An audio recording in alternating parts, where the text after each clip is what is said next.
Qui est la personne que tu as déçu le plus? C'est clairement des meufs. Laquelle? Il y en a une.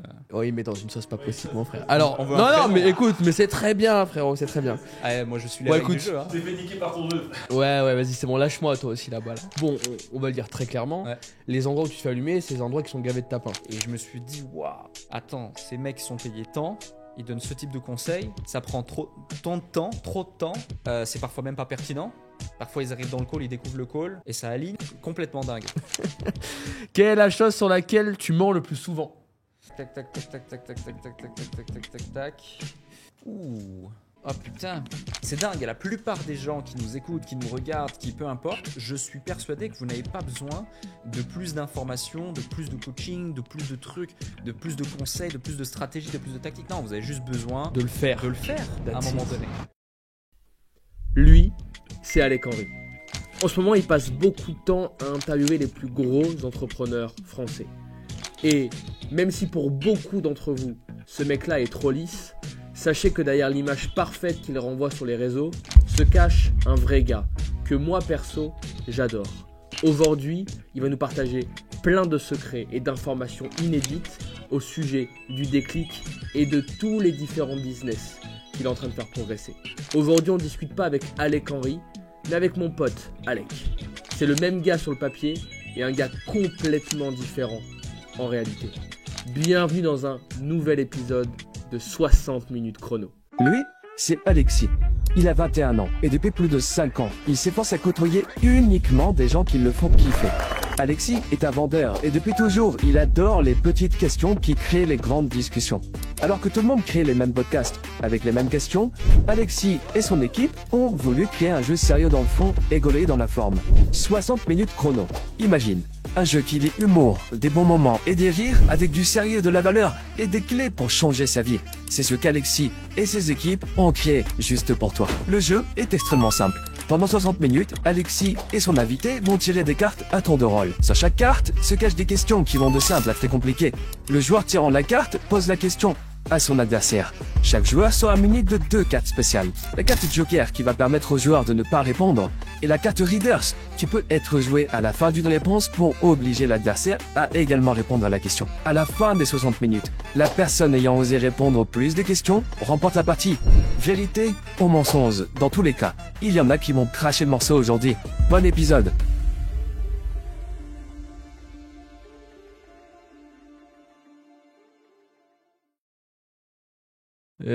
Silence plateau, 60 minutes, première, moteur, et action. Chers amis, bonjour et bienvenue dans 60 minutes chrono, les petites questions des grandes discussions, un jeu sérieux dans le fond et gaulerie dans la forme. Et aujourd'hui, je suis avec Alec. Bah écoute, Merci beaucoup d'être ici. merci à toi pour l'invitation. Ça fait longtemps qu'on s'est pas vu. Ça fait longtemps. Ça fait longtemps. Plusieurs mois là. Ouais, plusieurs mois. Il y a eu la France entre temps, il y a eu plein de trucs il y a l'été. Pas mal de choses. Et je suis content de t'avoir ici parce que tu sais, c'est toujours les discussions qu'on a eues ensemble. Ton personnage online est lisse, il est ce qu'il est, il est toi. Et de plus en plus, au plus t'avances, et c'est un truc que j'ai apprécié et que je t'ai déjà dit, t'essayes, et tu l'as partagé même dans plusieurs émissions et dans plusieurs épisodes, de laisser encore plus sortir de mieux en mieux qui tu es vraiment au fond de toi. Et je trouvais que te faire venir ici avec des questions qui sont broad, larges et qui vont nous faire parler de plein de sujets différents, ça allait te mettre dans une situation où tu pouvais encore plus t'ouvrir. Ouais. Et moi, c'est le truc qui me fait plaisir parce que je te connais en réalité plus en tant qu'humain qu'en tant que business partner. Complètement. Et c'est cette facette qui me fait kiffer et que j'adorais que les gens puissent découvrir. Eh ben écoute, on est au bon endroit, avec la bonne personne. Donc, let's go. Time it is. Est-ce que tu souhaites mélanger les cartes, Alec? Parce que souvent, les gens qui me disent « Ouais, frérot... Tu sais quoi? Je te fais confiance, on va les laisser telles qu'elles sont. Parce que si j'ai demandé si tu voulais le faire, c'est sans doute que j'ai pas triché avant. Parfait. Sinon, je t'aurais dit « Here we go Exact. ». Je commence et je te pose une question. Vas-y. On est parti. Donc, c'est chacun son tour. Tu me poses Exactement. une question, je te pose une Et question. après, à ton tour. Excellent. ok. Première question. Se comparer aux autres en tant que tel. Donne-moi ton avis là-dessus. Eh ben, c'est une excellente question parce que tu sais, souvent, on me demande le fameux conseil, c'est quoi le meilleur conseil, etc. Les deux choses que je répète tout le temps, quel que soit le contexte, quelle que soit l'interview, quel que soit le niveau de business auquel je m'adresse, c'est deux choses à ne pas faire. Un, se comparer aux autres. Et deux, vouloir aller trop vite. Je le compare littéralement au cancer de l'entrepreneur. Tu vois, se comparer aux autres, on n'a pas tous les mêmes chances, on démarre pas tous avec les mêmes forces. Certains vont y arriver à l'âge de 16 ans, d'autres à l'âge de 60 ans. Certains vont. Il y a aussi des unfair advantages qu'on peut pas maîtriser, des contextes de marché, du timing. Donc c'est quasi impossible de se comparer aux autres. Demain, tu pourrais lancer une nouvelle offre, ça va pas fonctionner. Un autre mec va la lancer, et ça va cartonner, tu vas pas comprendre pourquoi. Il y a des variables qu'on peut pas maîtriser.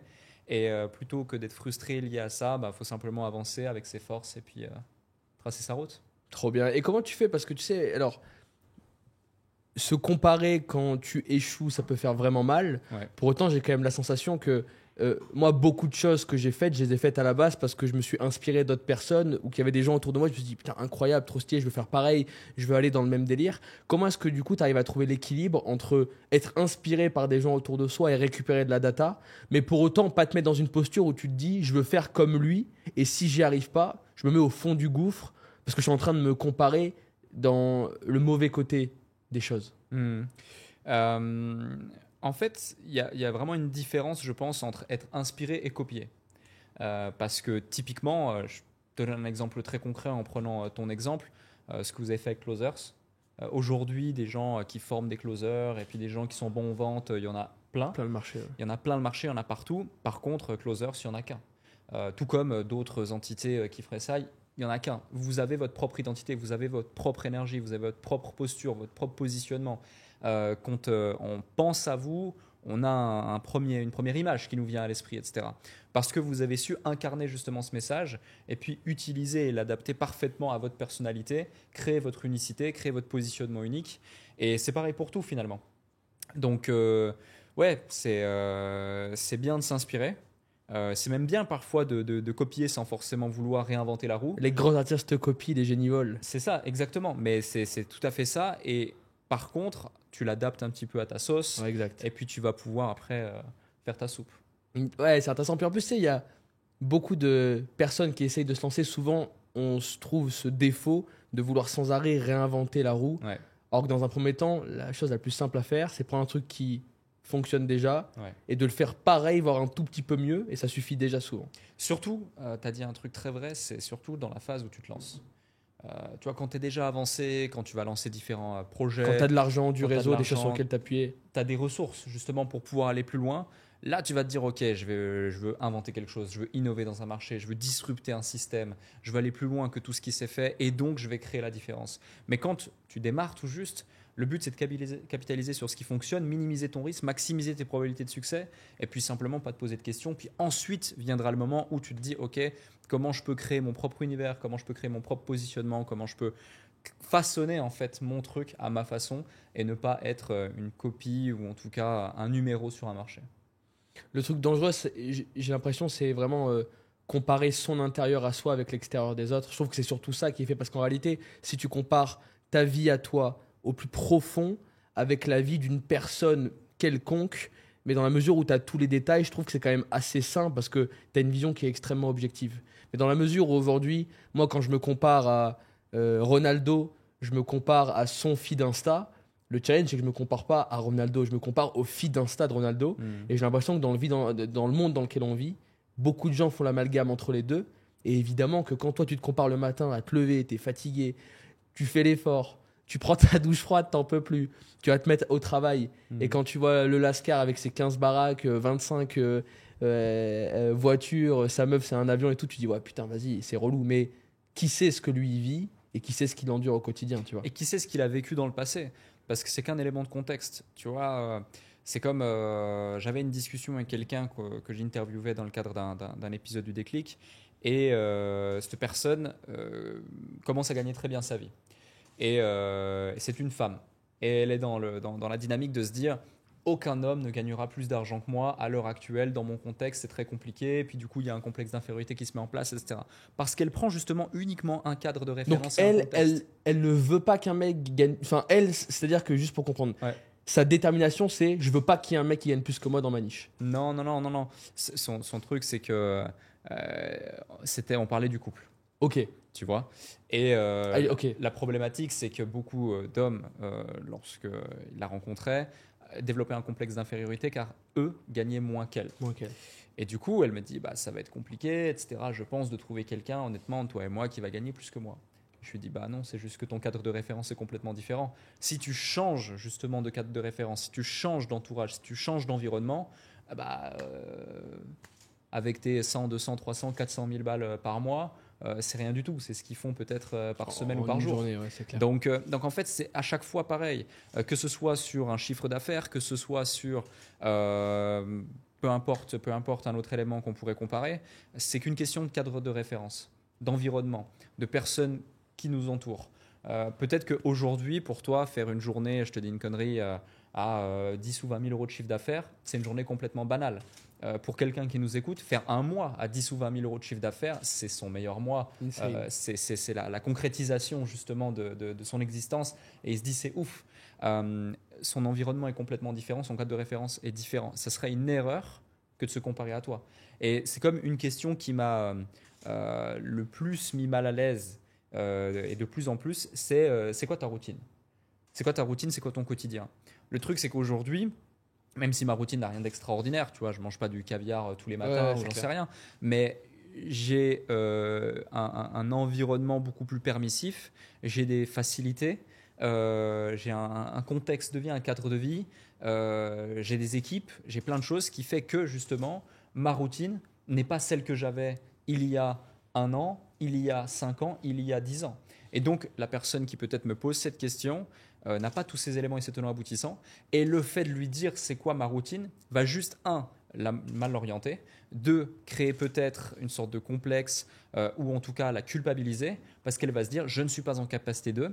Et le pire, c'est que si elle sera en capacité d'appliquer ma routine, ça ne l'aidera pas. Parce que ma routine est bonne pour moi aujourd'hui parce que chaque personne est unique et 2, dans mon cadre de référence. Actuel, justement. Et ça se trouve, dans 3 mois, dans 6 mois, dans 1 an, ça sera complètement différent pour X ou Y raison, que ce soit personnel, professionnel, santé, peu importe.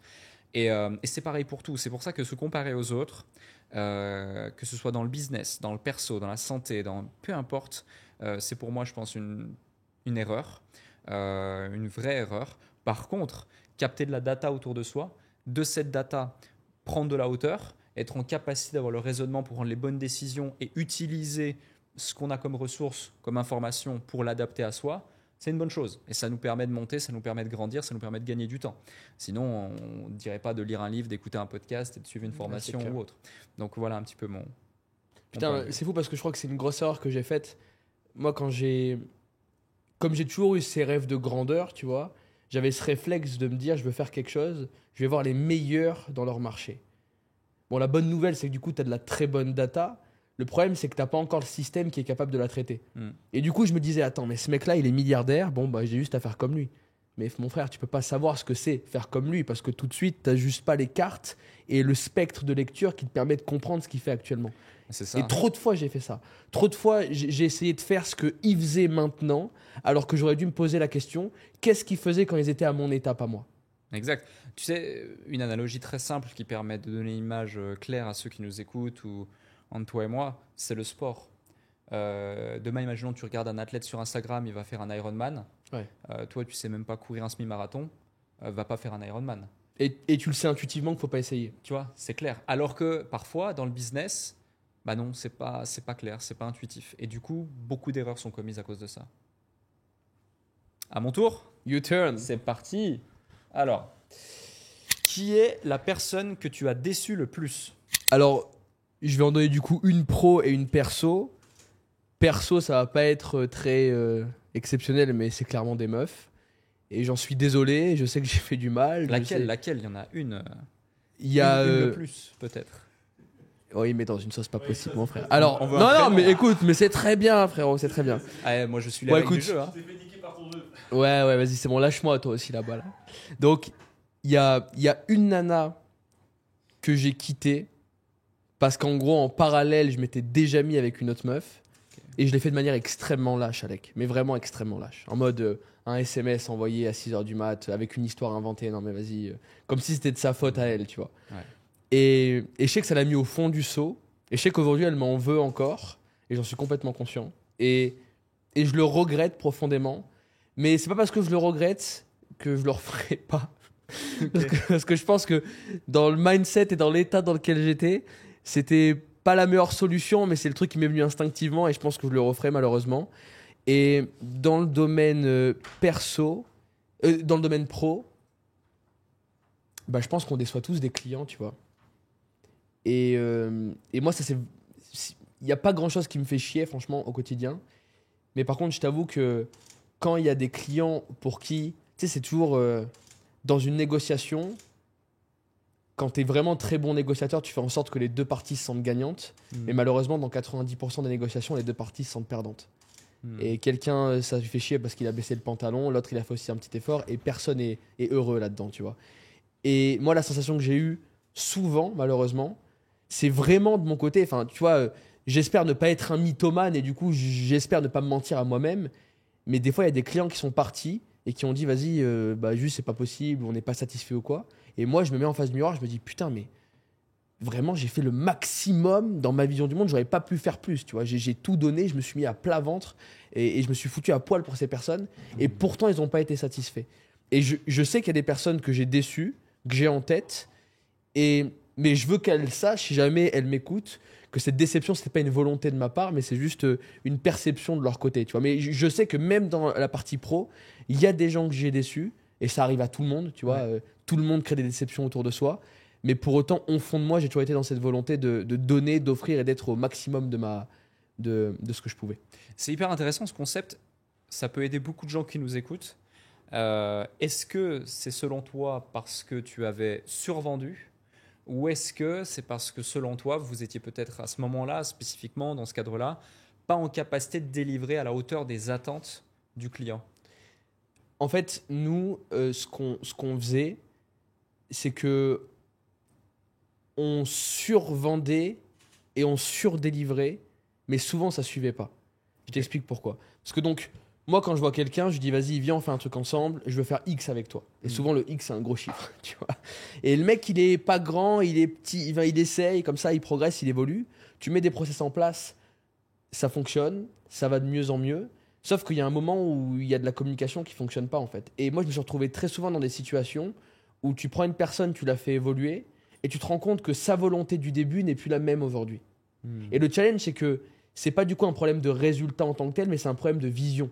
Et toi, tu dis non, mais attends, on a travaillé comme des dingues pendant 3 mois, t'as fait un taf de ouf, on a fait ce qu'on pouvait, on a des bons résultats, viens, on continue, viens, on avance. Et en fait, souvent, tu te retrouves que sur une rupture, parce que les gens disent ouais, je veux faire 300 000 euros par mois.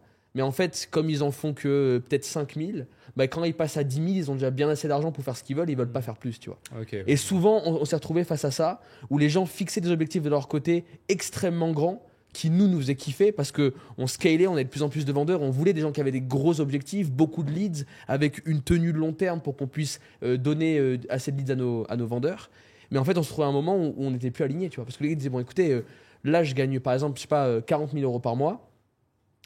Je sais que pour faire 80, j'ai besoin de mettre X d'heures en plus, et juste, j'ai pas envie de les mettre. Et je suis sur un système qui actuellement me plaît. Sauf que moi, dans ma vision et dans ma capacité de scaling, si le gars bloque à 40 000, je suis baisé. Parce qu'il y a des sales qui n'auront pas de travail, ou il y a des sales qui ont du taf, mais comme ça stagne et qu'on veut que rester sur de l'organique et qui ne veut pas investir sur de la pub et tout, tu connais l'organique, c'est en biseau. Donc des fois, tu as des mecs qui n'auront pas, tu vois, pas de taf et tout, et tu te retrouves dans une posture où tu dis, bah mec, en fait, on peut plus le faire ensemble. Parce que moi, je me mets dans une posture à risque. Et là, tu déçois un gars, non pas par de son côté ou du mien, mais juste parce que nos visions étaient alignées. On croyait que nos visions étaient alignées au début. Mais comme souvent, eux, c'est un gros shift. On ne se rend pas compte au début, mais passer de... Enfin, je ne sais pas si on s'en rend compte ou pas. Mais en tout cas, j'ai vu beaucoup de gens qui disaient, je veux faire 100 000 euros par mois. Et en fait, quand ils sont à 10 000, ils disent, non, mais attends, tranquille, tu vois. Je fais 10 000, je fais ce que je veux. La vie est belle. Et ben, il y avait des changements de mindset qui créent une grosse rupture, tu vois. Intéressant. Très clair. Attends, justement, je vais te creuser sur un truc. Moi, c'est intéressant. Eh, je m'en suis sorti, mon ref, tu me remettre dans la sauce, qu'est-ce qui t'arrive, toi? Non, t'as géré. Moi, c'est un truc que je suis en train de vivre. Ouais. Et la question que je me pose, c'est. Ouais, exact. Ouais, bien sûr. Je fais mes 12K et tout, mais je suis pas. J'ai plus la déterre comme j'avais Ouais. avant, tu vois. Et la question que je me pose, c'est est-ce que vous avez des tips ou des trucs pour aller chercher genre les 30, 40, 50? Est-ce qu'il y a un déclic? Est-ce que tu vois, moi, je suis bloqué, tu vois, en fait. Et aussi mentalement, je suis pas dans un optique de faire plus aussi dans ma tête, tu vois. Bah écoute, moi j'ai toujours, enfin personnellement, moi j'ai toujours eu ce syndrome un peu de l'imposteur. Puis tu sais, je viens d'une famille modeste et tout, j'ai jamais eu trop d'oseille, donc moi je sais que je me lève tous les matins, j'ai l'impression que je suis broke, tu vois. Alors que je vis très bien, enfin voilà, et j'ai pas à me plaindre. Mais je me réveille le matin en ayant l'impression d'avoir 0 sur le compte et de devoir restart une nouvelle journée et de devoir aller tout arracher. Très belles chaussures au passage. Et je me devais de le dire. Elles sont passées devant mes yeux, je devais de te le dire. Et en fait, moi, c'est mon vrai truc. Je pense que la seule chose qui me fait continuer... Alors, en fait, il y a 2 trucs. Petit 1, j'ai des responsabilités que j'avais pas avant. Et c'est vrai que quand t'as une équipe, quand t'as des gens qui comptent sur toi, tu vois, parce que quand t'es tout seul, frérot, bah ok. Mais quand t'as 10 mères de famille qui comptent sur leur salaire pour payer à manger à leurs gamins et payer leur loyer, c'est un autre délire. Parce que les mères de famille, tu vois, quand elles viennent t'envoyer des messages et qu'elles sont en pleurs, ouais, c'est relou. Personne veut être dans ce genre de situation. Donc petit 1, c'est les responsabilités. Et petit 2, grâce ou à cause de ce que j'ai vécu, je suis systématiquement dans une situation où je me dis, ouais, faut que je fasse plus. Je sais pas si c'est bon ou pas bon, mais en tout cas, c'est la situation dans laquelle je me retrouve, tu vois. Toi, Alec, t'as un truc par rapport à ça? Mais c'est hyper intéressant. En fait, ce que tu évoques, c'est presque un sentiment d'insécurité, Ouais, conscient clairement. ou inconscient. Me dire que demain, tout peut s'arrêter. Et je pense que tu devrais travailler sur ça. Parce que si tu travailles sur ça, tu penses que peut-être ça va faire l'effet inverse et que tu vas être plus chill. La réalité, c'est qu'aujourd'hui, peut-être que tu n'as pas conscience du fait que tu as un plafond de verre. Et en travaillant sur ça, tu auras une vision différente de ta capacité à générer de l'argent, de ta capacité à exprimer ta vision et d'aller chercher encore plus et du coup de voir beaucoup plus grand. Mais pour répondre à ta question, du coup, le premier point, déjà, déménage. Va pas en Estonie. Mais gros, C'est bien parce que c'est pas cher. voilà, donc tu vois, crée-toi un environnement où justement, ce que je dis pas que l'Estonie c'est pas bien ou autre, ça ressemble beaucoup à la Suisse, sauf qu'il fait jour 2 heures par jour. Mais ce que je veux dire par là, c'est qu'effectivement, déjà, si tu es dans un environnement où l'abondance, l'opulence est omniprésente et où faire 10, 15, 20K par mois, c'est pas une finalité, mais c'est qu'une étape, voire même limite, c'est une normalité. Ça change beaucoup de choses dans ton paradigme. Ça, c'est le premier point. Le deuxième point qui a énormément marché pour moi, c'est qu'au début, j'ai toujours voulu entreprendre pour être libre. Aujourd'hui, j'ai changé la cause, j'ai changé la réalité de pourquoi je veux entreprendre. Alors, ça peut paraître un petit peu bateau, mais le premier point, c'est l'impact. Et le deuxième point, c'est le challenge intellectuel.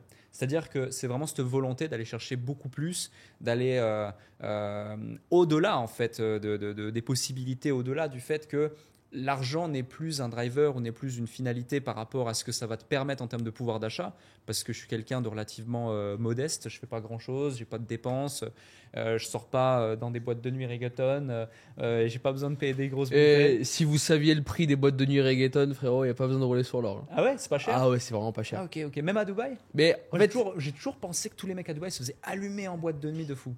c'est tout le sujet, c'est que dans... Bon, on va le dire très clairement, Ouais. les endroits où tu te fais allumer, c'est les endroits qui sont gavés de tapins.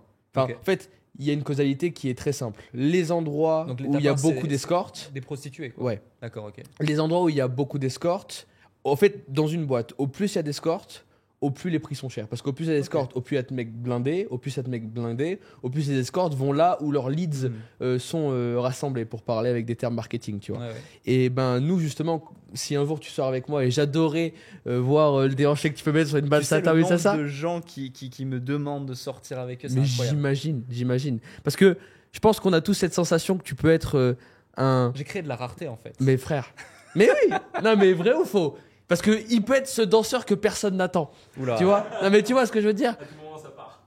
Il peut être ce gars. J'ai un exemple. Non, l'exemple il est dur, frère. Je peux pas sortir cet exemple. Bref, mais j'ai l'exemple en tête de me dire d'un gars que t'attends pas à un moment donné et qui dit bon, ok, les gars, je vous l'ai jamais dit, mais check it out. Faites un cercle et je m'occupe du reste. Putain. Et Ça se j'espère trouve, que c'est tu pourrais ça, être ce ça se gars-là. trouve, c'est ça, hein. Et donc, nous, bah, si un jour tu sortiras avec nous, tu verras que dans les boîtes où on sort, il y a aucune escorte. Et à Dubaï, quand il y a 0 escorte dans une boîte de nuit, ça signifie que très souvent, c'est boîte de nuit peu chères.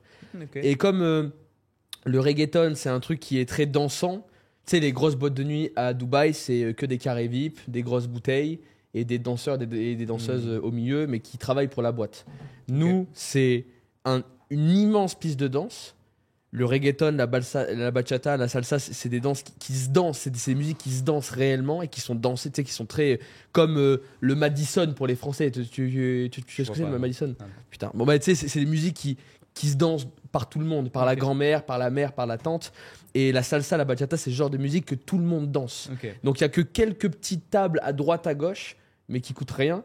Et en fait, 90% des gens sont au milieu en train de danser. Excellent. Et c'est ça qui crée une ambiance. Au moins, qui ils est sont là pour les complètement- bonnes raisons. C'est bien. Au moins, ils sont là pour les bonnes raisons. Eh oui. 100%. Allez, next. Oh putain, chambé. Es-tu fier de ta nationalité de naissance? Oh, très fier. Tu vois, ça me donne les frissons. Ah, c'est vrai, j'ai les petits frissons. Non, je suis très fier. Donc, je suis suisse. Putain, ça me fait penser, tu sais, sur YouTube, le mec, je suis suisse. T'as déjà vu? Bien sûr, j'ai Tu vu. mettras l'extrait si tu veux. Je suis suisse, mais quelle heure est-il? Moi je sais. Suisse, c'est propre ici, non? Et du coup, non. On peut creuser le sujet si tu veux, mais pour énormément de raisons, je suis très fier de ce pays, de mon pays. J'avais la possibilité de demander la double nationalité. Mon père est français, je ne l'ai jamais fait, je ne l'ai jamais demandé.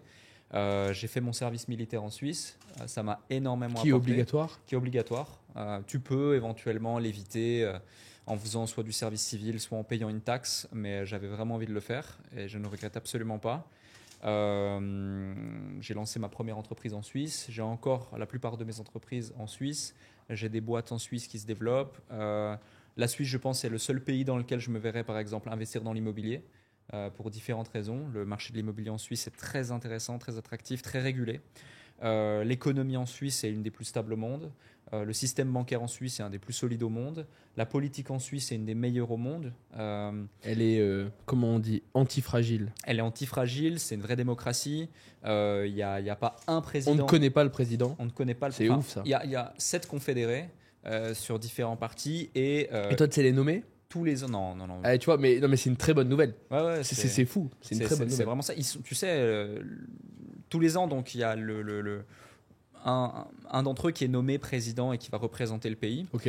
Et je pourrais en nommer certains historiques, mais voilà. Mais les mecs, ils se baladent dans la rue, ils prennent le train comme toi, en première ou deuxième classe, ils prennent le bus, ils vont à la Migros, à la Coop, l'équivalent Carrefour Leclerc, chercher leur steak, leur bouffe aux actions, tu vois, en promotion. Normal, tu vois, c'est vraiment pas prise de tête. Et toute la Suisse, c'est comme ça. Donc, c'est vraiment... aujourd'hui, moi, j'adore Dubaï. Vraiment, je suis à Dubaï et je vis une vie comme jamais j'ai vécu à Dubaï. Je suis un pro Dubaï sur plein d'aspects. Mais s'il y a bien un pays au monde dans lequel je me verrais rentrer, revivre et même éduquer, élever mes enfants, c'est la Suisse. Pour plein de raisons. Et j'adore y rentrer. Et dès que je peux y rentrer, j'y rentre. Voilà. Moi, je parle souvent de la Suisse parce que au final, je connais beaucoup de personnes suisses ou qui sont passées par la Suisse ou qui vivent en Suisse. Et j'ai pas encore réussi à trouver de contre-exemple au truc que je vais te dire. Je trouve que sur 100% des gens qui ont vécu en Suisse, qui vivent en Suisse ou qui sont suisses, il y a des traits de caractère. En fait, je sais pas si c'est traits de caractère, mais en tout cas, il y a des ressemblances absolument incroyables. Ouais. Et je pense que tout le monde est d'accord là-dessus. La question que j'ai pour toi et qui m'intéresse vraiment, c'est d'après toi, ça vient d'où? Éducation, système, culture. Qu'est-ce qui fait que les Suisses, que ce soit pour le bon ou le mauvais côté, et ça c'est un jugement personnel, mais se ressemblent autant dans la Ouais. globalité? Les Suisses sont extrêmement chauvins. Je te donne un exemple concret. Avec entrepreneur.com, on a déployé pendant les 5 dernières années, tu vois, énormément de budget en pub. Tu parlais d'organique, etc. Malgré une certaine visibilité, en réalité, j'ai toujours eu un peu de peine à capitaliser sur l'organique. Parce que notre force, jusqu'à encore très récemment, n'était pas dans la vente, dans le fait de capitaliser sur des acquis d'organique, mais dans le marketing, dans l'acquisition pure directe. Et récemment, la force a changé. Et du coup, on s'est dit, OK, maintenant, on va pouvoir isoler notre acquisition sur des thématiques spécifiques. Étant suisse, ayant des clients consulting suisses et ayant eu des belles success stories de clients en Suisse, je me suis dit quoi? On va faire une VSL dédiée aux Suisses, des pubs dédiées aux Suisses, on va parler en franc suisse, on va mettre des petits drapeaux suisses, on va raconter mon histoire en disant que je viens de Avenches en Suisse, canton de Vaud, j'ai créé ma boîte à Lausanne, puis à Genève. Ouais, c'est Tout le monde connaît, tu vois, je raconte une histoire, ça parle. Du coup, les gens qui réservent des appels chez nous, bah, c'est des plus 41 maintenant, donc on sait tout de suite qu'ils viennent des pubs suisses. On a du coup dû avoir plusieurs choses, des contrats avec des boîtes suisses, compte bancaire en CH, CHF, des closers suisses, sinon ça passe pas, avec l'accent suisse. En fait, ils sont vraiment entre eux, ils sont très chauvins. Et dis-toi, maintenant, c'est l'autre étape. C'est quand on vend un programme, c'est « mais mon coach, Si c'est pas Alec directement, il sera bien suisse quand même.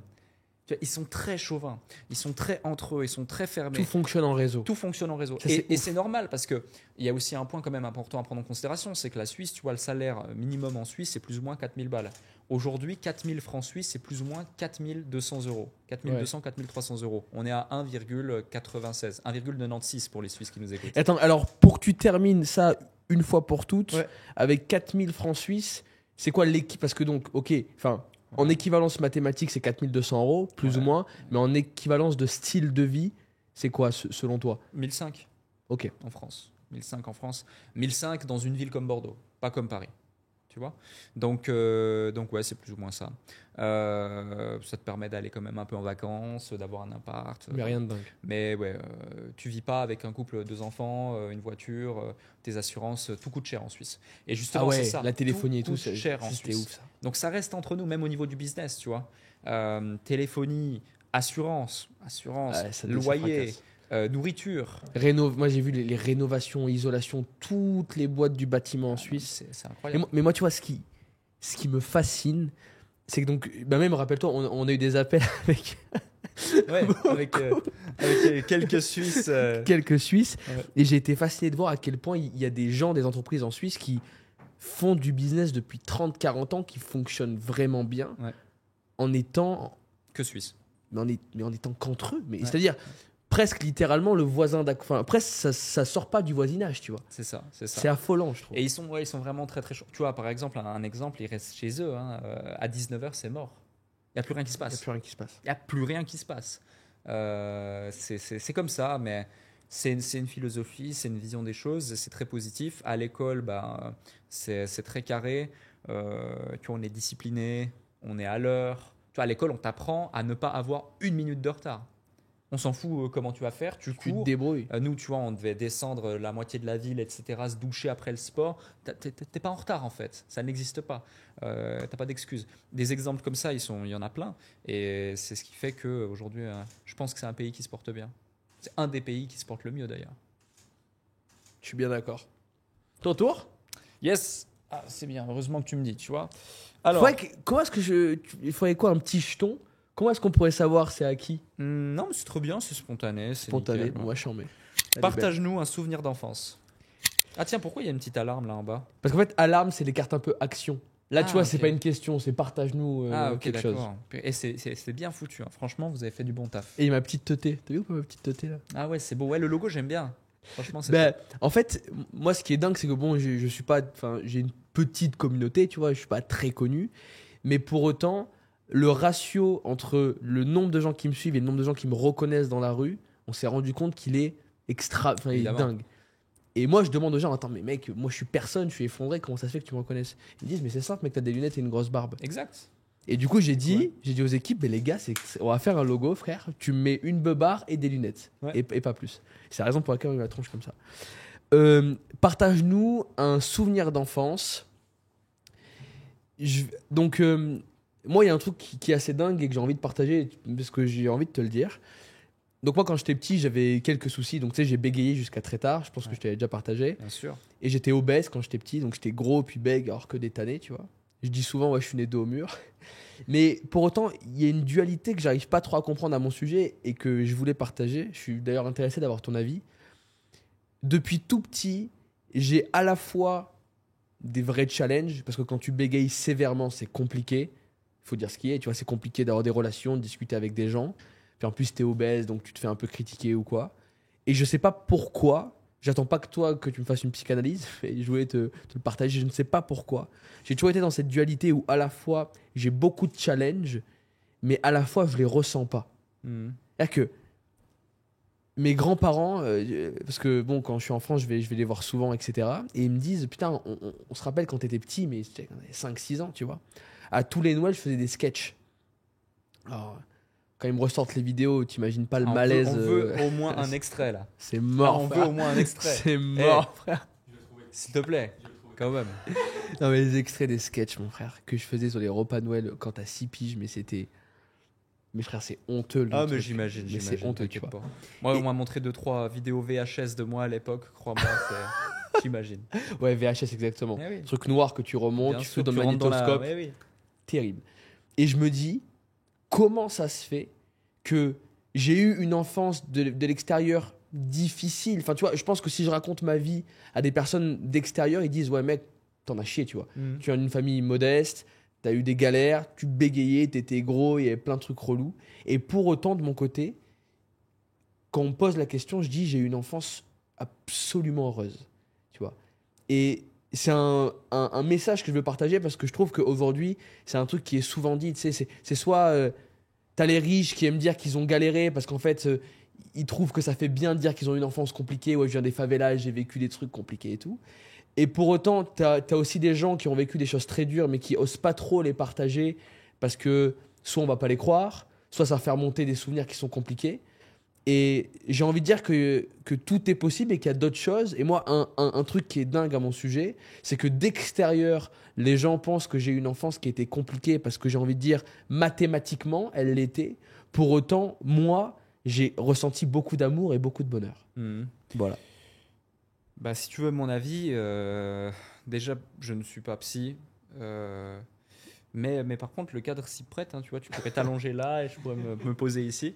Mais par contre, moi je suis par exemple suivi par un psy et même si j'ai pas forcément de problématiques ou d'enjeux spécifiques en ce moment, ça aide énormément, même quand tout va bien en fait. Tu vois, C'est pour quoi la apprendre à te fréquence ? connaître, etc. Une fois par semaine. Une fois par semaine ? Ouais, une fois Une par heure ? semaine, une fois toutes les 2 semaines, 1 heure, ouais, effectivement. Et c'est vraiment. Par contre, il faut bien choisir sa personne. Très bien choisir la personne, avoir confiance, etc. C'est capital. En tout cas, pour un profil comme moi, c'est capital. Mais je dirais que ça dépend un peu déjà de ton paradigme, ton cadre. Il y a des choses qui peuvent paraître normales et puis un jour ne le sont plus ou vice-versa. Je donne un exemple. Quelqu'un qui naît orphelin va se rendre compte qu'il l'est la première fois où il va sortir de l'école et qu'il va voir les autres enfants avec leur papa, leur maman en même temps. Tu vois, mais avant, peut-être qu'il ne va pas s'en rendre compte. Bien sûr. Parce que ce n'est pas quelque chose de normal. Ça, Donc il ne peut pas être heureux ou malheureux parce que par définition, Pour lui, c'est il n'a pas normal. connu ça. Exactement. C'est son référentiel. C'est son référentiel de base et du coup, il n'y a pas cette notion de me comparer, il me manque quelque chose par rapport aux autres ou c'est différent. Deuxième point, peut-être que c'est un mécanisme de défense tout simplement, conscient ou inconscient, que tu as mis en place et que du coup, tu t'es dit, ok, c'est good, c'est comme ça et c'est la normalité. Ce qui est mon cas, par exemple. Des fois, je partage des choses de mon enfance, etc., dans certains podcasts ou autres. Ce qui est mon cas, j'ai mis en place un mécanisme de défense et des choses qui n'étaient pas du tout normales sont devenues normales pour me protéger. Et du coup, fine, that's it, et puis on avance. Et la troisième hypothèse, c'est simplement que peut-être qu'à un moment donné, tu ne l'as pas forcément bien vécu, mais qu'au fur et à mesure du temps, tu t'es renforcé, tu as créé ta propre narrative, ta propre histoire pour être la personne que tu es aujourd'hui, qui incarne justement beaucoup de confiance en soi, beaucoup de, tu vois, un certain charisme aussi, parce que tu n'as pas que une barbe et des lunettes, tu dégages une énergie, un charisme, quelque chose qui t'est propre, et cette personnalité, ce charisme, peu de gens l'ont. Si tu en es là où tu en es aussi, c'est grâce à ça, et ça se trouve, ça vient d'ici.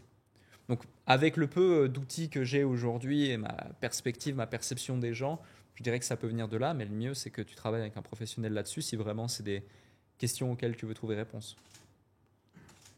Tu sais, j'aime bien dire que des fois, un beau mensonge vaut mieux qu'une dure réalité. Donc je sais pas si c'est un truc que j'ai envie de creuser, tu vois, de peur de trouver des choses qui font mal. Mais je suis fine avec cette réponse de me dire, en fait, tu vois, les gens disent que c'est compliqué, mais moi, frère, je bégayais, pourtant j'essayais de parler à tout le monde. Et alors ça, c'est dingue parce que du coup, j'en parle à des amis que je revois de temps en temps que j'avais vraiment à l'école. Ouais. Et ils me disent, ouais, c'est fou parce qu'en fait, toi, tu parlais, quoi, tu vois. Mais tu savais pas le faire. C'est-à-dire qu'il y avait un décalage entre ce que moi, je percevais et ce que les autres percevaient. Je parlais dans ma tête, moi, tout se passait très bien. Mais les gens d'en face voyaient très bien qu'une phrase qui devait durer 10 secondes, elle en durait 45 avec moi parce qu'il y avait 28 mots qui étaient répétés en plein milieu, tu vois. Donc bon, anyway, je suis content de t'avoir partagé ça, ça me fait plaisir. Merci pour ça. Comment vois-tu l'évolution de ton marché sur les prochaines années ? Choisis le marché que tu souhaites parce qu'aujourd'hui, tu es quand même sur plusieurs sujets différents. Ouais. Et comment est-ce que tu vois l'évolution de ton marché sur les années qui arrivent ? Je vais choisir le marché du conseil et de l'accompagnement des entreprises en général.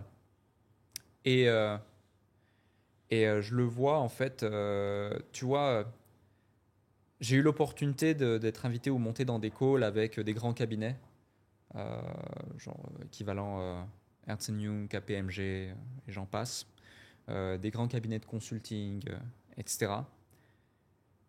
Et j'ai vu passer leurs factures, j'ai vu les mecs, mais surtout j'ai entendu les conseils qu'ils donnaient. J'ai vu la vision, j'ai vu les résultats, j'ai vu les trucs, et je me suis dit, waouh, attends, ces mecs sont payés tant, ils donnent ce type de conseils, ça prend tant de temps, trop de temps, c'est parfois même pas pertinent. Parfois ils arrivent dans le call, ils découvrent le call. Parfois, du coup, le mec il arrive dans le call, on lui explique le truc pendant 45 minutes, il reste que 15 minutes parce que c'est timé à l'heure. Du coup, il n'a pas le temps de donner son conseil. Et puis en fait, le call d'après, c'en est un autre parce que lui, en fait, il est en vacances. Et ça aligne. Ça raligne d'ailleurs. Et du coup, c'est complètement dingue. Et de l'autre côté, tu as des mecs qui ont mis en place des choses, qui ont fait des trucs et qui vont vouloir vendre leur expertise, monétiser leurs compétences, quelles qu'elles soient, et qui vont parfois être mal perçus parce que c'est différent, parce qu'il n'y a pas les diplômes, parce que ci, parce que ça. Mais pourtant, eux, ils vont donner du résultat, de la performance. Ce qui a été mon cas, et c'est pour ça que je cherchais à comprendre. Parce que moi, tu vois, j'étais un cancre à l'école, ouvrier à l'usine, aucun diplôme spécifique, j'ai pas fait rien. T'es un cancre, toi ? Moi, j'étais un cancre à l'école complet. Putain. Ah ouais, vraiment. Mais un cancre dans quel sens ? Tu faisais le bordel ? En gros, il y avait plusieurs catégories dans la classe, dans mon école. J'étais juste en dessus de ceux qui savaient ni lire ni écrire, qui venaient d'arriver en Suisse, quoi. Tu vois, je savais pas pourquoi j'étais là. J'avais des mauvaises notes. Dans mon carnet, on me disait tous Alex sape tout seul, il va gâcher sa vie. Donc ouais, c'était vraiment challenge, mais ça a changé lorsque j'ai compris pourquoi je faisais les choses. Et du coup, j'étais plus un cancre parce que j'avais ces capacités. C'est juste que je ne voulais pas les déployer. Et du coup, tu vois, il y a cette fameuse phrase, cette fameuse citation qu'on voit sur les réseaux, une bouteille d'eau vaut 20 centimes ici, 1 euro là, 3 euros là et 6 euros là. Pensez pas, si on perçoit pas votre valeur, pensez pas que c'est vous le problème, pensez juste que vous êtes au mauvais endroit. C'est exactement pareil. Moi, je pensais que j'avais aucune valeur, mais j'étais juste au mauvais endroit, j'avais pas de sens.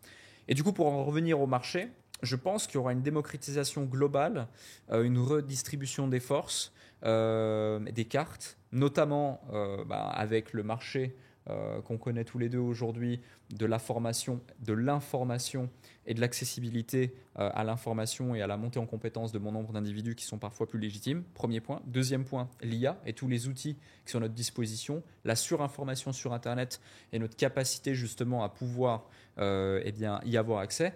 Et puis même de l'autre côté, maintenant, je reviens à l'IA, mais sa capacité à pouvoir un raisonnement sur l'information, ce qui est juste dingue.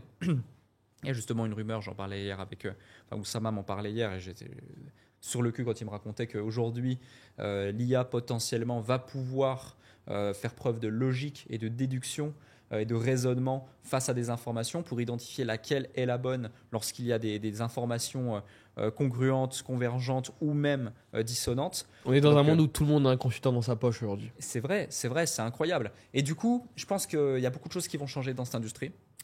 Mais le plus important, c'est pas de savoir si ça va changer ou pas, c'est de réfléchir et comprendre comment en tirer profit, si on veut en tirer profit. Et je pense que du coup, celles et ceux qui nous écoutent, qui sont pour la plupart intéressés par le fait de monétiser leurs compétences, faire de la presta, apprendre à vendre, apprendre à se positionner, utiliser les réseaux, créer un personal branding ou une visibilité, etc., sont au bon endroit, se posent les bonnes questions. Et le marché évolue aussi au sens de la proximité. Les gens ne veulent plus juste acheter un produit parce que c'est le gros produit qu'il faut absolument acheter, mais être connecté directement avec quelqu'un. D'ailleurs, pour ça qu'aujourd'hui, on vend pratiquement plus de formation, on vend de l'accompagnement, tout le Beaucoup monde, plus, ouais, bien sûr. parce que les gens ont compris que c'était pas ça en fait qui allait les aider. Donc une réponse assez large, mais qui permet une réflexion. Mais pourquoi elle est large ? C'est parce qu'on n'a pas encore toutes les informations et je pense que personne... Et on est en plein dedans, ça avance. On est en plein dedans, tu vois, on est en plein dedans, C'est ça le game. avance et personne n'est Madame Irma. Ouais, c'est bon ça. Il y a un point qui est intéressant, tu vois. Moi, je ressens bien cette dissonance qu'il y a entre les gros cabinets de conseil qui arrosent et tu as vu passer les factures et on dit souvent que les consultants des grosses boîtes qu'on nommera pas sont payés à montrer, enfin, à faire regarder les montres des gens qui les accompagnent pour leur donner l'heure. Et ma question, c'est la suivante, parce que pour autant, on sait qu'ils sont pas tant compétents que ça. qui délivrent pas tant que ça et qui alignent comme pas possible. Pour autant, on vit dans un monde où quand tu vas parler à 90% des boîtes de vers quelle entreprise de conseil tu tourneras en premier, c'est toujours les mêmes noms qui ressortent. Donc ma question, c'est dans ta vision, c'est quoi les axes pour disrupter en fait le marché et pour se dire, ben les gars, je suis désolé, mais un bon conseiller, c'est pas qu'un mec qui a fait 8 ans d'études qui est sapé en 3 pièces. Ça peut aussi être le gars du fin fond de sa savane qui a monté 3 boîtes, qui en a flopé 3 et qui peut venir te donner des vrais conseils qui vont direct te faire gagner de l'argent parce que toutes les boîtes se font conseiller pour faire plus d'oseille. Et après, bon, ça a les impacts que ça a. Mais est-ce qu'il y a une faille? Si oui, laquelle? Ou toi, en tout cas, ce serait quoi la première étape que tu ferais pour te mettre dans une posture où arrêtez de croire que ces gars-là en 3 pièces sont les seules personnes à pouvoir vous accompagner. Il y a plein de gens smart, malins, qui ont compris des choses que vous n'avez pas encore comprises. Ouais, c'est une excellente question. Ce que tu évoques, c'est perception de la valeur versus valeur réelle. Déjà, le premier point, c'est de ne pas se mettre frontalement à eux. C'est-à-dire de ne pas essayer de se comparer à eux. Parce que tu n'as aucune chance. Ils ont plus d'avocats, plus d'oseille. Ils ont tout, tu vois. Toi, tu es seul comme ça dans ta chambre en slibard avec une chemise à moitié froissée, avec ta webcam en HD, même pas en 4K ou j'en sais rien. Eux, c'est un bulldozer face à toi, un tank, et t'envoie un missile. C'est injouable. Donc, c'est injouable. Donc, ça, c'est le premier point.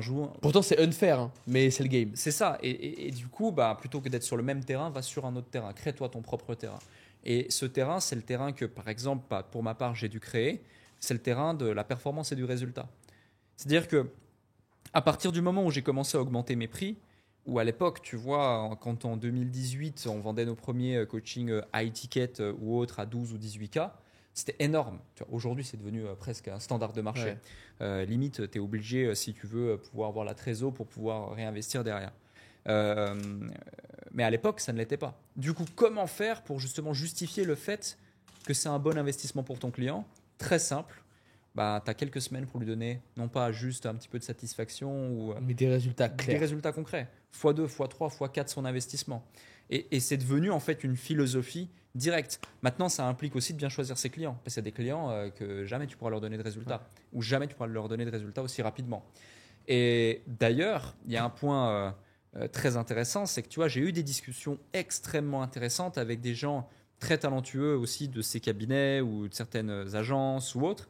Je ne dirais pas qu'ils sont complètement incompétents, mais je dirais plutôt qu'ils sont positionnés sur d'autres types de champs de compétences et d'autres effets de levier et plutôt différés dans le temps. Et tu vois, c'est la différence entre un marketeur au ROI ou un gros hacker, qui est encore pire du coup, et un publicitaire.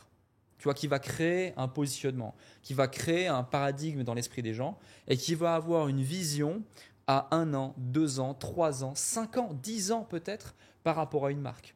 Tu vois, typiquement, j'en discutais avec un mec qui a fait les publicités pour Burger King, qui a fait les publicités pour Peugeot, qui a fait des publicités pour différentes grosses boîtes dans une grosse agence pour des contrats à plusieurs millions d'euros, voire plusieurs dizaines de millions d'euros.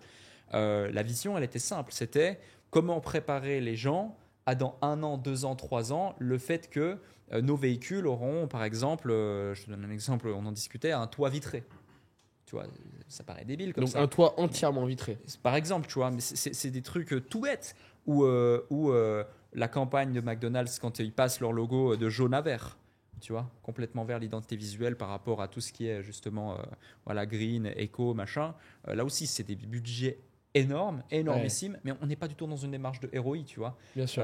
On est dans une démarche d'éducation de masse, on est dans une démarche de branding, on est dans une démarche de plein de choses. Et de toute façon, les boîtes qui te contacteront sur ces sujets-là, sont des boîtes qui sont bien plus éduquées que le mec qui veut faire un x3 parce qu'il vient de débuter son activité. Exact. Parce que quand c'est Peugeot qui te contacte, quand Apple paye le billboard de HXZ entre Downtown et Marina qui doit faire 60 mètres de long pour afficher le nouvel iPhone, ils sont conscients que ça va pas leur faire 1000 ventes ou 2000 ventes d'iPhone en plus, on a rien à foutre. C'est ça. Tu vois.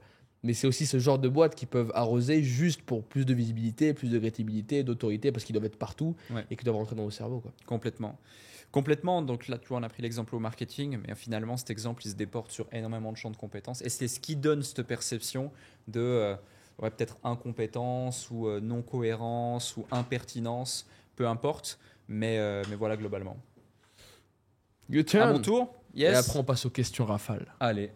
Dernière question. selon toi, quels sont les enjeux majeurs pour les entrepreneurs actuellement? Alors, l'enjeu majeur, je crois que c'est une question à laquelle j'ai déjà répondu, mais pour autant, je le redis, tu l'as, you got it. Mais pourtant, c'est un truc que je redis et je suis curieux de savoir si tu me rejoins là-dessus. Je pense que j'ai utilisé une reverse là-dessus parce qu'en fait, elle m'intéresse celle-ci. Moi, le truc que je dis et que je répète souvent, bon, c'est un peu relou, c'est l'esprit critique. Et c'est un truc qui se perd de nos jours. Et j'ai la sensation que l'une des chances que j'ai, c'est que mes parents, je ne sais pas par quel procédé, m'ont doté d'un vrai esprit critique. Je fais en sorte de rechercher, de comprendre, d'approfondir. Quand un sujet m'est proposé, j'aime bien aller voir ce qui se passe derrière et pas juste rester en surface. Et j'ai la sensation qu'aujourd'hui, malheureusement, il y a beaucoup trop de mecs qui se lancent, enfin mecs ou nanas, qui se lancent dans le business, peu importe, et qui se font dicter des règles par des mecs qui ont très souvent même pas accompli ce qu'eux ils font ou disent avoir accompli ce qu'eux souhaiteraient faire. Et du coup, tu te retrouves dans un paradigme où l'imaginaire que tu te crées et que tu as envie d'aller atteindre, c'est un imaginaire qui est basé sur des conneries. Ouais. Et donc, je pense que le sujet, enfin, l'une des grosses craintes du marché, enfin, en tout cas, un conseil qui est référent à ça, c'est ayez de l'esprit critique et arrêtez de croire tout ce que vous voyez. Posez-vous des questions, pensez en termes d'intérêt, apprenez les bases de la psychologie humaine, tu vois, biais de confirmation, tous les biais qui existent et raisonnez avec un système très simple, très cartésien, qui vous permet de prendre les décisions les plus objectives possibles. Complètement. Et donc là, tu reverse, ça veut dire que tu veux mon avis sur quoi? Sur la question sur Ouais, alors attention. Je reverse. Merde. Allez. Putain. Même ça, c'est foiré. Heureusement que tu n'as pas essayé de lancer sur Mona. Sur Mona parce Lisa. que- Ouais, je Ouais. suis curieux que tu me donnes rapidement genre un risque que tu vois aujourd'hui sur le marché vis-à-vis des gens qui veulent se lancer, tu vois. Ouais, bah, je vais être cash. Enfin, je vais pas réfléchir et passer par 4 chemins. C'est très rare que j'accepte ce genre de choses, mais ce matin, par exemple, j'ai bu un café avec quelqu'un qui me suit, qui était venu à certains événements. Putain, tu le qui- fais ça? Ah ouais. Voilà, et ça m'arrive. Ça m'arrive de Ok. temps en temps parce que je suis quelqu'un Quand de tu sens le généreux, truc. je sens le truc, la personne me contacte, on s'est déjà vu dans certains événements. En plus, il y a Sam avec moi, donc je me suis dit c'est cool, ça fait des images, on va se balader à Marina, c'est sympa, ça prend une demi-heure, 45 minutes. Bref, peu importe. Et puis la personne est fondamentalement très sympa, respectueuse. Elle me raconte sa vie, elle me raconte ses trucs, elle me raconte tout ça. J'ai beaucoup de patience à écouter tout ça. Mais c'est intéressant, hein, mais c'est juste que c'est... Voilà. Et en fait, je me rends compte une fois de plus qu'elle a déjà toutes les réponses, en fait. Elle ne cherche absolument rien ou elle n'a besoin d'absolument rien de ma part que de la confirmation, Ouais. que de la réassurance, que juste de se rassurer et de se dire « Ah ouais, en fait, je suis pas si con que ça, j'ai déjà tout, en fait, je dois avancer. » Et je lui ai démontré par A plus B qu'il y avait des gens 10 fois plus incompétents qu'elle, 10 fois moins avancés qu'elle, 10 fois moins malins qu'elle, qu'allait avoir 20, 30, 50 fois plus de résultats que cette personne. Enfin, que lui, en l'occurrence, c'était un mec. Mais, et tu vois, c'est dingue. Et la plupart des gens qui nous écoutent, qui nous regardent, qui peu importe, je suis persuadé que vous n'avez pas besoin de plus d'informations, de plus de coaching, de plus de trucs, de plus de conseils, de plus de stratégies, de plus de tactiques. Non, vous avez juste besoin De le faire. de le faire à un That's moment it. donné. Tu vois, de le faire. C'est-à-dire que voilà, il se pose pas 36 000 questions. Même toi, si tu as explosé tes résultats et que tu en es là où tu en es aujourd'hui par rapport à il y a de ça 6 mois, 1 an, tu as plus de résultats que des mecs qui essaient d'entreprendre depuis 2 ans, 3 ans, 4 ans. Mais la différence, c'est que tu charbonnes, T'es passé à l'action, tu tu fais passes le à truc. l'action, tu sors de ta zone de confort, Ah, c'est tu vrai, vas ça. déménager, tu te crées un environnement, tu rencontres des gens, tu vois un système, ok ça me convient, ok j'essaie, ah non ça me convient pas, j'en teste un autre, tac j'avance, ok trop cool, ok. Et t'oses faire les choses, tu vois. Et C'est une question de choix. Il y a Ouais. des gens qui ont, ils ont trop de choix. Je pense qu'il faut juste pas se laisser le choix. Moi j'ai pris un billet à aller à Tallinn, j'avais pas le choix. C'est vrai. J'avais pas le choix. le confort, c'est le pire des inconforts. Et ben voilà, on finit là-dessus alors. Les questions rafales, Allez, t'es prêt? je peux aussi te reverse du rafale là ou pas? J'ai Ah pas ouais, utilisé ouais, mon ouais. river. Tu peux reverse. Allez.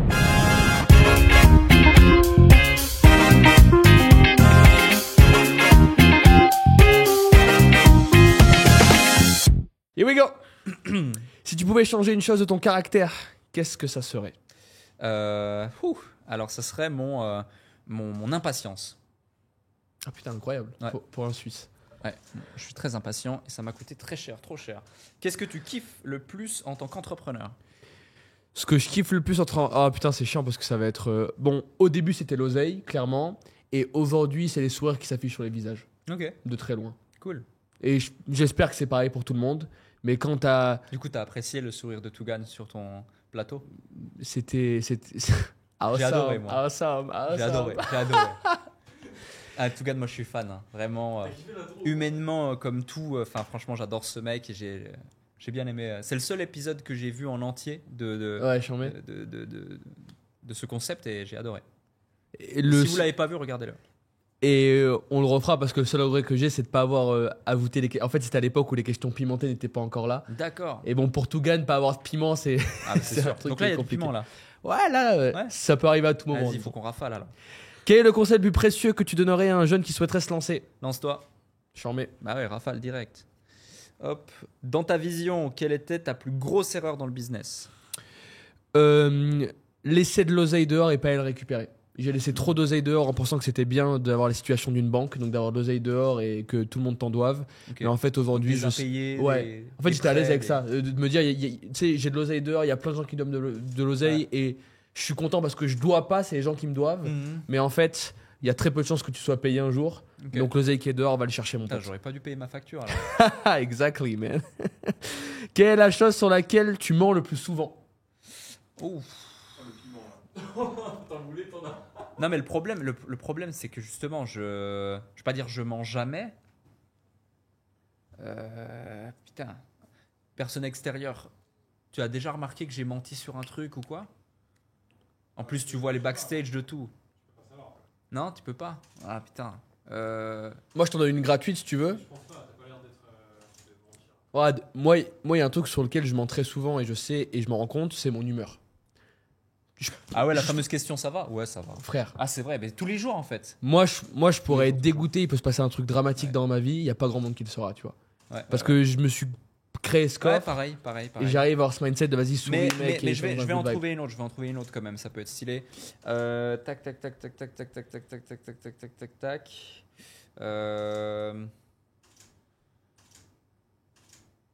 J'ai pas le temps. Toi, le truc, j'ai pas le temps. En vrai, on a tous le temps. Même quand tu bosses de 7h à 23h. C'est une objection, c'est souvent ça. mon C'est une objection cas. classique. Ouais, mais je mens sur ça. C'est une façon de me protéger, de me préserver et d'éviter de dire non. J'arrive à dire non, j'aime dire non, mais parfois je préfère dire j'ai pas le temps. J'ai pas le temps, c'est plus Ou confortable. tu vois, je vais projeter le j'ai pas le temps va me permettre de ne pas dire non tout de suite, mais d'avoir le rendez-vous dans 2 semaines ou dans 3 semaines. Ça, je l'utilise tout le temps. Ah, Chambé, elle est belle. As-tu quelque chose d'insolite sur toi? Ouais, une paire de lunettes fendues, je sais pas si vous voyez, mais elle est fendue juste ici. Elle est tombée sur une paire de salsa. Une paire de claquettes rincées. Ah ouais, j'ai un trou dans mon t-shirt. Tiens, voilà. Putain, un vrai trou en plus. Ouais, Hein. frère. Ah Réel. ouais. T'es vache, j'ai un trou dans le t-shirt. Putain, si on avait su, on est allé acheter des polos, on t'aurait pris un. Eh. En plus, je te devais un t-shirt. Ah les gars, putain, j'ai une dette, en attends, mais plus. c'est quoi cette histoire? Attends, parce qu'en fait, non, toi, tu sais pas. Donc un jour, je suis arrivé où j'ai dû saccager un t-shirt, où il a dû se passer un La truc. cagnotte litchi, elle a même pas encore été récoltée. Et, hein, tu sais. et Alec, il a lancé une cagnotte, mon frère, pour me payer un t-shirt. J'ai jamais Ah, il vu doit le y avoir short. 40 ou 60 balles dessus. Ouais, 60 balles. Et il s'est fait 60 balles sur ma gueule, frérot. Il n'y a jamais eu un t-shirt qui est sorti. On voulait te prendre un beau t-shirt The Giving Movement. Oh putain, elle est belle. Ouais, l'histoire. sympa, Je mais il suis n'y très avait chaud. pas assez d'oseille. C'est tous des rats, tes potes. Les hold-up vs les business long terme. Donne ton avis. Ah, business long terme. Non, business long terme. C'est bien de faire de hold-up de temps en temps, mais business long terme, qui fait le chemin et une vision long terme, c'est hyper important. Je en mets. Eh oui. Hop. Alors, pour quelle raison tu te lèves le matin?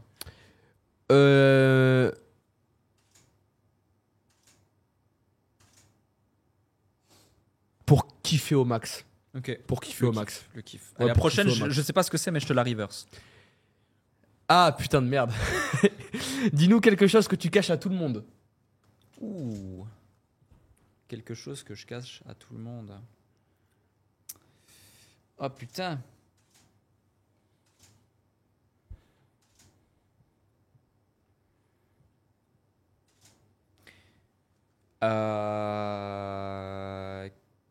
Beaucoup de gens pensent que je suis quelqu'un d'insensible, tu vois, presque inhumain, tu vois, un robot là pour la performance, etc. Alors que même pour ma psy, pour les gens mes plus proches, je suis peut-être la personne la plus sensible et généreuse qu'ils connaissent. Je passe mon temps en fait à m'inquiéter et à me soucier du bien-être et du bonheur de ceux qui m'en sont chers, que j'aime. Je culpabilise beaucoup sur le fait que je choisis de privilégier parfois mon côté professionnel, mes ambitions professionnelles, ma volonté de contribuer, qui est justement une façon d'exprimer aussi ma sensibilité au marché. Et ouais, c'est quelque chose que je cache énormément, que pour me protéger, je me suis caché aussi à moi-même. Et que j'accepte de plus en plus. Je travaille sur moi justement pour accepter ce côté de ma personnalité, cette sensibilité que j'ai. Accepter que c'est pas une faiblesse. Accepter que le fait d'être vulnérable, c'est bien aussi. Et tu vois, rien que le fait de le verbaliser ici, caméra allumée, ça fait quelque chose. Tu vois, ça m'engage et ça me fait quelque chose. Physiquement, je le sens, tu vois. Et ouais, c'est quelque chose que j'ai beaucoup caché. Donc voilà, je te reverse la question. Moi, un truc que j'ai beaucoup caché, un peu moins maintenant, mais que j'ai beaucoup fait, c'est faire croire que j'avais confiance en moi. Tu sais, quand les gens me parlent, ils disent ouais, putain, mec, t'as confiance et tout. Mais la vérité, c'est que si tu veux arriver à un stade où t'as vraiment confiance en toi, faut te mentir à toi-même pendant très longtemps et croire que tu te fais confiance. Astier a dit, c'est la confiance, c'est cette légitimité qui vient de nulle part, qui te fait oser de faire les choses. Et j'ai fait beaucoup de choses grâce à ma confiance, mais ma confiance, c'est pas un truc inné, c'est un truc que très souvent je n'avais pas et que pourtant j'ai fait l'effort de mettre en avant et de faire comme si j'étais vraiment confiant. Parfait. Perfect. Last one, la dernière. Allez. Et on est tout bon. Ah mais en fait non, c'était à lui de me la poser. Eh ouais, c'est à moi. Du coup celle-ci, elle est cramée. Elle est cramée. Hop. Qu'est-ce que tu as appris sur toi? Non, attends, Allez, vas-y, tèche. Attends, je vais en trouver une bien. Quelle est la chose la plus difficile à propos de ton rôle? La plupart des gens... Ouais, elle est pas mal, elle est. Quelle est la chose la plus difficile à propos de ton rôle au quotidien que la plupart des gens ne réalisent pas? Bah la pression que t'as, frère. Enfin, avec les mamans. Avec, les 10 mamans. Alors déjà, il y a plus que 10 mamans aujourd'hui, tu vois. Il y a peut-être une centaine de mamans. Mais ouais, je crois que, tu sais, quand le matin, t'as des salariés, des vendeurs qui viennent te voir. Ouais, attends, il y a eu du retard là, c'est une galère et tout. Je pense que malheureusement, pour beaucoup, ils se rendent pas compte à quel point, toi, toute la journée, les gens se rendent pas compte à quel point tout le monde est dans la merde. Et en fait, au plus t'as de thunes et au plus t'es haut, au plus les emmerdes sont normalement volumineuses en proportion. Okay. Et je crois que c'est important que tout le monde garde bien en tête que des problèmes, on en a tous. Et que quand t'es tout en haut d'une boîte, la pression que t'as, elle est par définition bien plus énorme que quand t'es tout en bas. Complètement. Et que, en fait, on a une pression de malade. J'ai le droit à une question bonus? Allez, go. Allez, parce qu'il faut un peu de piment. Hein. As-tu déjà fait quelque chose d'illégal ou d'immoral pour assurer ton succès? Alors, immoral, ça demanderait la définition de la moralité. Et je pense que si je prends la définition de la moralité globale, classique et lisse d'un Français lambda, oui, clairement, j'ai déjà fait des choses immorales pour assurer mon succès. Ok. Et lesquelles? Attends, on veut savoir lesquelles. C'est question rafale, non? Bah. C'est un winnet. Je t'en sors une. Tu veux une dernière bonus ou bien? Un truc immoral que j'ai fait pour assurer mon succès. Ouais. Ça m'est arrivé de dire que j'étais très bon dans un domaine alors que j'étais complètement rincé. Ouais. Et derrière, tu as mon maximum pour essayer de délivrer le truc. Ouais, bah c'est l'histoire de mon premier client. Ça. Et bah voilà, elle est belle. Allez, tiens, je vais pas regarder ce que c'est et je te donne une question bonus, une dernière. We are good, my bro. Il a envie d'aller dormir. Je comprends. Il est plus de 23h ici. Hein. Ah, c'est bon ça. Quel est le reproche le plus dur et mérité que tu aies reçu? Ouf, le plus dur et mérité que j'ai reçu, c'est... Dur et mérité, c'est chambé. Ouais, bah, je dirais, ça revient au même. Hein. C'est cette insensibilité. T'es insensible, t'as pas de cœur. Mais vu que je m'étais créé cette carapace et que je jouais un rôle, t'étais dans une période c'était complètement mérité. Alors que c'était dur parce que c'était pas la réalité. Et moi, c'était gros. C'était dur mais mérité, frérot. J'étais gros. Là, c'est Frérot, différent. merci Eh, beaucoup d'être c'était un venu. plaisir. Les gars, merci beaucoup d'être là, merci beaucoup de nous suivre, de follow, de s'abonner, etc. Ah Mettez oui, les 5 étoiles. petite promotion par contre, vas-y, dis un que truc, il y a une promotion, quelque chose à faire. Allez écouter l'épisode de Alexis et Alexandre sur le déclic, qui était le premier épisode que je faisais à 3, qui était peut-être c'est l'épisode le plus long sur le format audio du déclic. Putain, vous avez parlé, hein, les gars. Ok, C'était ouais. quelque chose. Mais bon, c'est un épisode intéressant. Donc, allez voir le déclic. Mettez 5 étoiles sur Apple Podcast, Spotify, votre plateforme de podcast préférée. Pareil, tu es aussi sur les plateformes de It's podcast. coming, it's Ouais, coming. Ça arrive, ça arrive. On est Ça bon. arrive, hein. Ouais, il a dit pas sous la planche. Frérot, merci beaucoup d'être venu. Allez le checker, il y aura évidemment tous ces liens dans la description. Et puis on se dit à très vite. Yes. See you À there. bientôt. Bye Ciao, bye. ciao.